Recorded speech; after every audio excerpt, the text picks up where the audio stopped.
The first sound was not a scream. It was a click, dry, sharp, impossibly calm, like a tool locking into place. Sierra's translator hiccuped as her throat tried to form words her species rarely used. Her lungs tightened, drawing in air that tasted like antiseptic and burnt metal.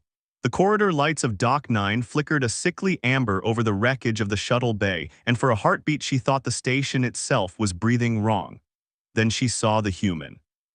He sat with his back against a cargo crate that had been torn open like fruit, spilling foam packing and shredded manifest tags. His uniform was half ash, half blood, dark patches soaked into fabric the way fuel stains drink into cloth. One sleeve hung in ragged strips. And his left forearm bent the wrong way. Sierra's knees forgot what they were for. "Medic," she shrilled into the comm, but the channel was already chaos, alarms, shouting, the tinny echo of boots on metal. The human glanced up at her, face pale under soot, eyes too steady for someone in pieces. He blinked once as if trying to clear dust from his lashes. "You're not station staff," he said. His voice was hoarse but not panicked, not even close, as though he'd simply found himself delayed. Sierra's crest feathers flared on instinct. Her species didn't have hair, not really, soft filament plumes that rose along the scalp and neck, shifting with emotion. Right now they stood high in fear, broadcasting what her mouth couldn't: danger, danger, danger. I am auxiliary safety," she managed, pressing her palm to her chest where her badge was clipped. The badge was newer than she was, freshly minted. She had signed up for quiet shifts and training drills, for orderly evacuations and the kind of emergencies that ended in paperwork. Not this, not bones. The human's gaze flicked to her badge, then to the corridor behind her. He assessed. Calculated. The way predators look at distances. "Okay," he said. "Sierra, right?" She froze. "How? It's written on you." Oh, of course it was, her badge. He exhaled slowly through his nose, then nodded toward a fallen beam that had pinned his leg. The metal spar had crushed the floor paneling beneath it. On the edge of it, orange warning paint had been scraped away, leaving raw shine. "Can you lift that?" he asked, like he was asking her to pass a box. Sierra stared. "Your arm, I'm aware." Another click sounded, and she realized with sick clarity that it had come from him, from his own body. He set his jaw and slid his right hand around his left wrist. Sierra's mind tried to refuse the picture, her species healed by regrowing. It took time, a protective cocoon of gel and enforced stillness. A snapped limb required weeks of sedation. The bone would be dissolved, rebuilt, guided by careful electromagnetic fields. Humans didn't have fields. Humans didn't have cocoons. Humans didn't. The human pulled. His forearm straightened, not gently, not with the careful hesitation of someone waiting for a medic. He drew it into place the way one might correct a crooked metal rod. There was a second sound, deeper, wetter, and then the first again, louder, final, clack. Sierra's vision narrowed, the corridor swayed. Her translator flooded her ears with a single word it thought she needed. No, her stomach pitched. The world tilted as though gravity had reconsidered her worth. She collapsed in horror. She was dimly aware of the human saying her name again, sharper this time as her cheek hit cold deck plating.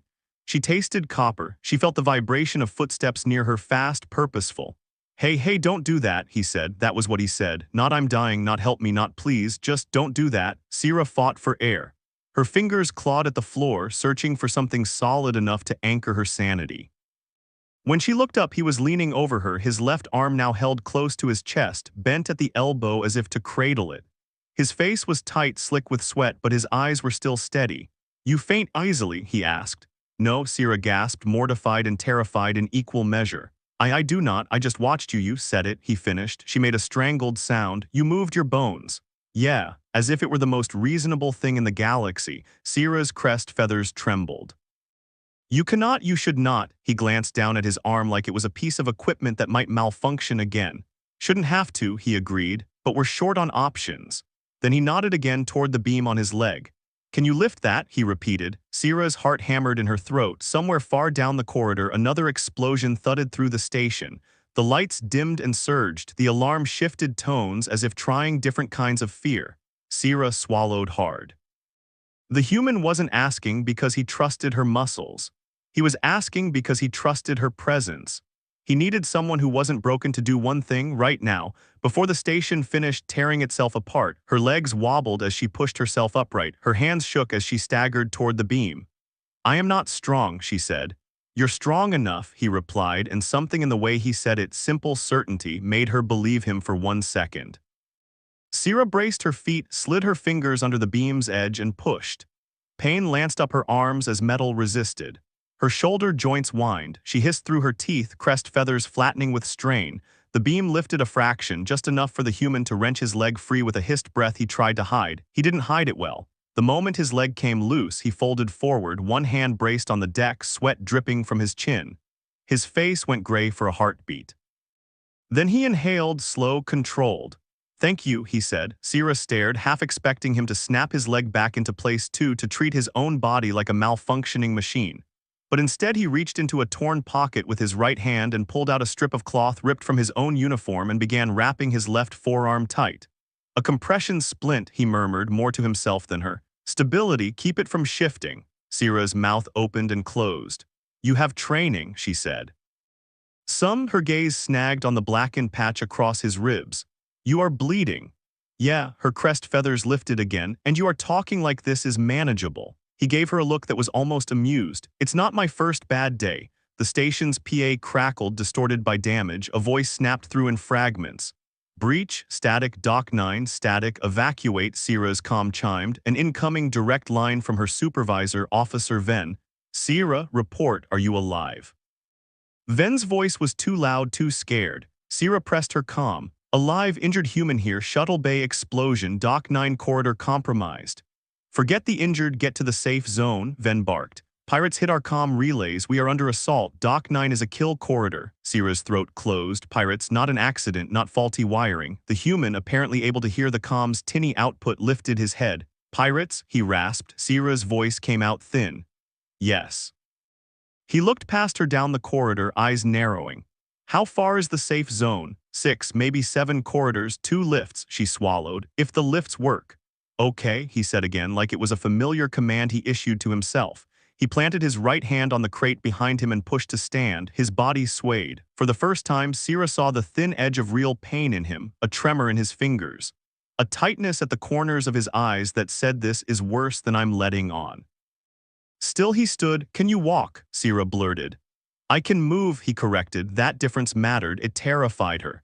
Sierra reached for his good arm without thinking. Her fingers closed on soot-streaked fabric and heat radiated from him, too warm for comfort, like he was burning from the inside. He glanced down at her hand. She yanked it back, flustered.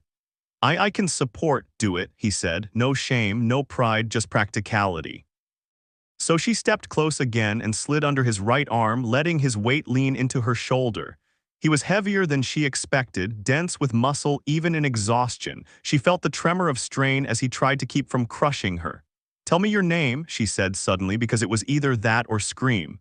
"Eli," he replied. "Eli what?" he exhaled as they started limping down the corridor. "Elias Mercer." Human naming conventions were strange. 2 names, sometimes more, families carried like badges. Sierra tried to hold it in her mind as if naming him made this real, made him less like a myth and more like a person who could bleed and survive. They moved past the remains of the shuttle bay doors, warped outward like petals. The air smelled of melted polymer and scorched ozone. Emergency foam clung to everything in lumpy drifts. Every few meters, pieces of ceiling paneling had fallen like dead skin. Sierra kept her eyes down. She didn't want to see more bodies. "Where's your medic team?" Eli asked between controlled breaths. "Station medbay is on level 3, she said, "but Dock 9 is far from it." "And you?" he pressed. "I am not medical," she said quickly. I am safety." He gave a short, humorless laugh. "Safety officer in a war zone, that's irony." Sierra didn't know what irony was exactly, but she sensed it was something humans used to protect themselves from fear. They rounded a corner and the corridor ahead flashed with movement. A figure in matte armor stepped out from behind a support pillar, weapon raised. Sierra's blood turned to ice. Pirate. The armor wasn't station issued, no emblem, no color coding, just hard angles and blank visor. Eli's grip tightened around her shoulder, not in comfort but in warning. He shifted his weight, subtly moving her behind him, his injured arm pressed against his ribs, immobile. His free hand was empty. Sierra's mind screamed, "He cannot fight, he is broken," but he took one step forward anyway, planting his feet like a wall, the pirate's weapon leveled at his chest. "Hands," the pirate barked, translator rendering it in clipped trade. "On the floor now." Sierra's knees threatened betrayal again. Eli raised his right hand slowly, palm out. "Easy," he said, voice low. "We're just trying to get to a safe zone." The pirate's visor tilted. "Human." The word came out like a curse. Sierra felt Eli's chest expand, deliberate. He had a way of controlling his breathing that made his voice steady even when the rest of him shook. Yeah, Eli said, human. The pirate took a step closer, barrel still aimed. Heard you lot don't break. Eli's mouth twitched. We break. Sierra didn't understand why that sounded like a challenge. The pirate's gaze flicked to Eli's strapped forearm. Seems you already did. Eli didn't look at his own arm. He didn't give the pirate the satisfaction. Instead, he asked, how many of you? The pirate laughed, a harsh crackle.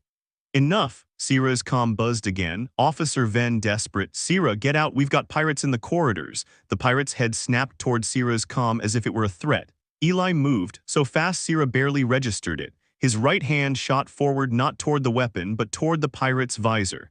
He slammed his palm against the front plate hard enough to jolt the pirate's head back. The pirate staggered, startled more than injured. Eli's knee came up, driving into the pirate's abdomen. Armor absorbed it, but the force knocked the air out anyway. The pirate's weapon dipped. Eli twisted his torso and yanked the weapon sideways with his right hand, wrenching it from the pirate's grip with brutal efficiency. Sierra saw Eli wince hard, his ribs complaining, his injured arm pinned uselessly. But he had the weapon now. He didn't fire. He shoved the pirate backward into the wall instead, pinning the weapon's barrel against the pirate's throat plate. Keep your hands where I can see them, Eli said softly. His voice was calm. That was the worst part. The pirate froze. Sierra realized she was shaking so violently her crest feathers rattled against her own skull. Eli glanced back at her, eyes sharp. Sierra, calm off. Now. She fumbled the comm, hands clumsy with terror, and killed the channel. Eli looked at the pirate again. Which way to level 3? The pirate barked a laugh. You think I'm guiding you? Eli leaned in, weapon still pressed. I think you're making a decision about how long you get to stay conscious. Sierra's stomach lurched. Humans used words like that, clinical, measured, terrifying. The pirate's visor tilted. You gonna shoot me with one hand, broken man? Eli smiled. It was a small expression, more teeth than warmth. No, he said. I'm going to let you go, and you're going to run. Because if you stay here, the people behind me catch up. Sierra blinked. People? Eli didn't look away from the pirate. Station security, they're coming. You can hear them if you listen. Sierra couldn't hear anything but her own pulse, but the pirate hesitated. Footsteps did echo faintly in the distance. Eli lowered the weapon just a little, enough to offer the pirate an exit, a sliver of survival. The pirate snatched that sliver like starving.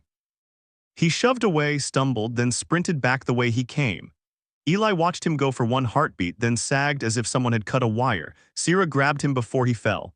Eli, she whispered fiercely. Why would you let him go? Eli's breath came in sharp bursts. His forehead gleamed with sweat. His eyes were unfocused for a moment, pain bleeding through the cracks of control. Because, he rasped, I can't afford a firefight. Sierra stared at him. You fought anyway. He exhaled, almost laughing. Yeah, bad habit. They moved again, limping now faster, urgency forcing them to ignore how the station groaned around them. Twice they had to climb over collapsed ceiling panels. Once they skirted a crack in the deck where a lower level glowed with emergency lights. Sierra's shoulder burned under Eli's weight, her arms trembled. But she kept moving because every time she looked at his face she saw the same stubborn steadiness. The same impossible calm. Eventually they reached a service hatch half open, warning lights blinking above it. The air beyond smelled cleaner. Maintenance access, Sierra said, voice ragged. It connects to the lift shafts. Eli nodded. Lead. She wriggled through first, crest feathers catching on the edge, then reached back to help him. He squeezed through with a hiss, twisting his injured arm close. His breath hitched, and Sierra felt it in her bones. He was running out of whatever fuel humans ran on when they refused to fall. The maintenance corridor was narrow, lined with pipes and cables. It vibrated with distant impacts. Sierra pulled a small light from her belt and flicked it on. The beam cut through dust. As they moved, she couldn't stop herself from glancing at his left forearm again, strapped tight with cloth. You really fixed it, she whispered. Eli's gaze stayed forward. Not fixed, Set, there's a difference. Why would you do that to yourself? Sierra asked, and her voice cracked. How did you not collapse? Eli's jaw tightened. He didn't answer right away. When he did, his words were quiet. Because if I collapse, I'm dead, he said. And if I'm dead, nobody gets help, Sierra swallowed.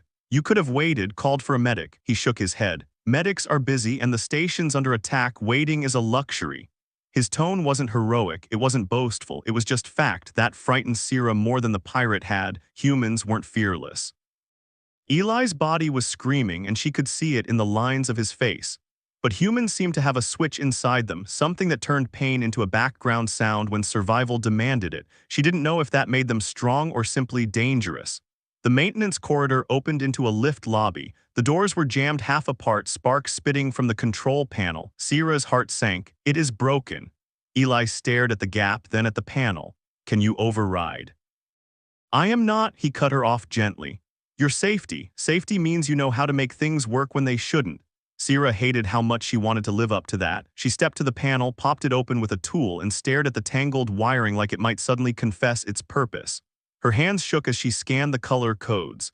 The station used standard trade wiring, but the pirates' sabotage had melted some connections. Behind her, Eli slid down the wall, breathing hard. Sierra turned in panic. No, do not sit. If you sit, Eli's lips pulled tight. If I sit, I might not stand again. Yeah, Sierra's chest tightened. Then he looked up at her, eyes strangely gentle. Then hurry, she did. She didn't understand half of what she was doing, but she remembered her training modules. She remembered the instructor saying in emergencies the rules become suggestions. She bypassed the fried circuit, rerouted power from a secondary line, and slapped the override. The lift shuddered, the doors groaned wider. Sierra gasped, half laughing in disbelief. It works. Eli pushed himself upright with his good hand, face drawn. Nice. They stepped into the lift. The interior lights flickered, then steadied into a dim blue. Sierra hit the button for level 3. The lift lurched downward. For a breath, everything was quiet. No alarms, no footsteps, just the low hum of cables under strain. Sierra leaned against the wall, heart pounding, shoulders aching. Her crest feathers slowly lowered from their rigid flare. Eli stood beside her, one hand braced on the rail, eyes closed. You're shaking, he murmured without opening his eyes. Sierra blinked. Yes, because I watched you snap your bones back into place. Eli's mouth twitched. Fair. She hesitated, then asked the question that had been gnawing at her since Doc 9. Does it always hurt? She whispered. Eli's eyes opened. They were bloodshot, tired. Yes, he said simply. It always hurts. Sierra's throat tightened. Then how do you do it? Eli looked at her for a long moment and something softened in his expression. Because, he said, sometimes pain is just information and sometimes it's a price. The lift jolted as it reached level 3. The doors slid open to chaos, station security rushing past, medics hauling stretchers, civilians huddled against walls. A medic spotted Eli and swore. 2 security officers raised weapons, then stopped when they saw Sierra's badge and Eli's battered uniform. Mercer, one officer barked. You're supposed to be dead. Eli gave a weak shrug. I'm hard to schedule. The medic grabbed Eli's arm, careful this time, eyes widening when he saw the makeshift wrap. Who set this? The medic demanded. Eli nodded at Sierra. She got me here. Sierra's crest feathers fluttered in surprise. I did not set, the medic snapped. Doesn't matter. Get him to triage. They pulled Eli away. Sierra started forward instinctively, not wanting to lose sight of him in the chaos. Eli turned his head as they guided him onto a stretcher. His eyes found hers. Hey, he called, voice rough. Sierra, she stopped, heart catching. Good job, he said, just that, 2 words, as if she had done something ordinary, as if she hadn't stared horror in the face and kept moving anyway. Sierra's throat closed. She managed a shaky nod. The medics wheeled him away and the crowd swallowed him. For a moment, Sierra stood frozen, surrounded by noise. Then her comm buzzed again. Officer Venn, frantic, relieved. Sierra, report, where are you? Sierra pressed the comm, voice steadier than she felt. Level 3, she said, I'm alive. And the injured? Venn asked. Sierra looked in the direction Eli had vanished and her crest feathers trembled, not with fear this time, but with something else she didn't have a word for. He is alive too, she said. He fixed himself. There was a pause. Fixed. Sierra swallowed, remembering the sound, the comm, the way Eli had treated pain like a tool. Yes, she said softly, humans do that. She ended the comm and exhaled. Around her, the station fought to survive. Security teams moved like blood through arteries. Medics shouted orders, civilians cried, and somewhere in the chaos, a human lay on a stretcher, broken, bleeding, stubbornly alive, because he had snapped his own bones back into place and kept walking. Sierra pressed a trembling hand to her chest, feeling her own heartbeat, fast and fragile. For the first time since she joined Auxiliary Safety, she understood what her badge truly meant. Safety wasn't the absence of danger. Safety was what you did inside danger. And humans were terrifying. Humans were absurd. Humans were hard to stop. Sierra lifted her chin, crest feathers settling. Then she turned back into the chaos because now she knew something vital. If a human could pay pain's price and keep moving, then so could she. Not by snapping bones, but by refusing to collapse.